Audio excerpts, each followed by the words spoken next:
This ABC15 Flash Briefing is sponsored by Sanderson Ford. All roads lead to Sanderson Ford. Hello, I'm Megan Thompson with your top stories here from ABC15 Arizona. New details for you about the suspect accused of shooting 5 people in Phoenix and Mesa over the weekend. 4 of those victims died. Court documents reveal 20-year-old Iron Byers shot and killed his first victim because the victim's alleged fentanyl abuse reminded Byers of his own brother's addiction. Byers went on to shoot and kill 2 other people. He talked about fentanyl with the 4th person he killed was experiencing homelessness. Mesa PD believe Byers may have been targeting the homeless and suffering from mental illness himself. Both Mesa and Phoenix police continuing their homicide investigations this morning, and they are not ruling out the potential that Byers may be connected to more crimes. If you're heading out to the lake or rivers on this Memorial Day, be prepared to leave your house early. Several recreational parks temporarily closed roads over the weekend because it's been so crowded. The Maricopa County Sheriff's Office closed down a portion of the Salt River tubing area in Saguaro Lake on Saturday, the road there, to help with congestion in full parking lots. The owner of Salt River Tubing tells us he saw record numbers Saturday. Nearly 6,000 people came through. Deputies out patrolling the Salt River and Saguaro Lake urge people to be safe, have a plan, and drink plenty of water. Temperatures can be very deceiving when you're in the water. You feel cool, but you still can get dehydrated, and that's what we're seeing a lot of our emergencies on. The Maricopa County Sheriff's Office says more road closures can happen today if it does get too crowded.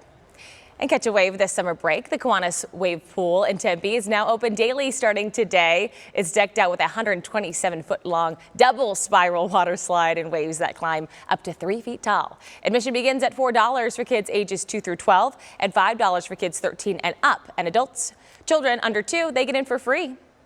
Are you looking for a bargain this summer? If you've never shopped at an estate sale, you might be missing out on some amazing deals. Kids reporter John Matarese brings us the best ways to shop estate sales so you don't waste your money.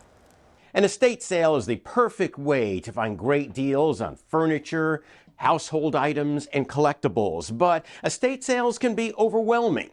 So the experts say you want to be prepared.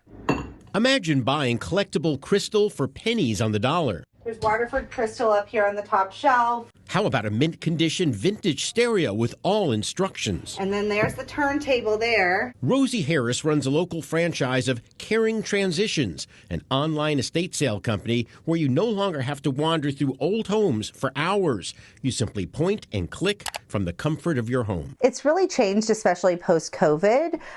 Everyone shops online, so it made sense to sort of migrate the estate sales to that. But if you still love shopping in person, we turn to antiques appraiser Dr. Lori from the History Channel, who also appears in the Netflix series King of Collectibles. She shared some of her best tips for tackling estate sales in person, starting with what to bring. If you're looking at jewelry, for example, a loop will help you to identify the quality pieces. Also, a measuring tape. There are standard sizes for certain things that will help you to get away from what might be a fake. Lastly, bring several forms of payment. Have cash and a credit card and a payment app at the ready. Next, know where to look. Look under the tables, look under the bed, look under inside drawers. Previous shoppers have been there and they want to come back on the second day or the third day when the prices are reduced and they've hidden things. Dr. Lori's last piece of advice, always negotiate. Rosie says it's well worth it. Never know what kind of cool treasures you can find. And that way you don't waste your money. I'm John Matarese.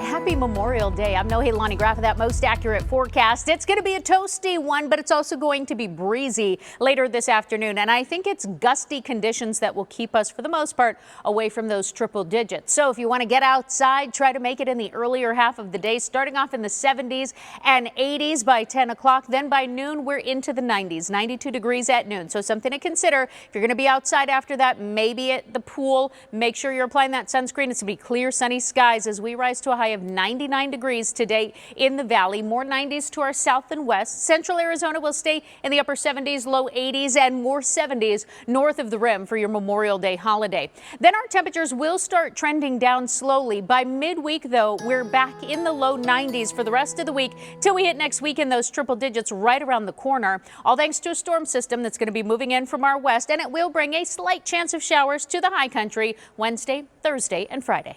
For the latest headlines, weather, and traffic, you can always head to abc15.com or go ahead and download that free ABC15 mobile app.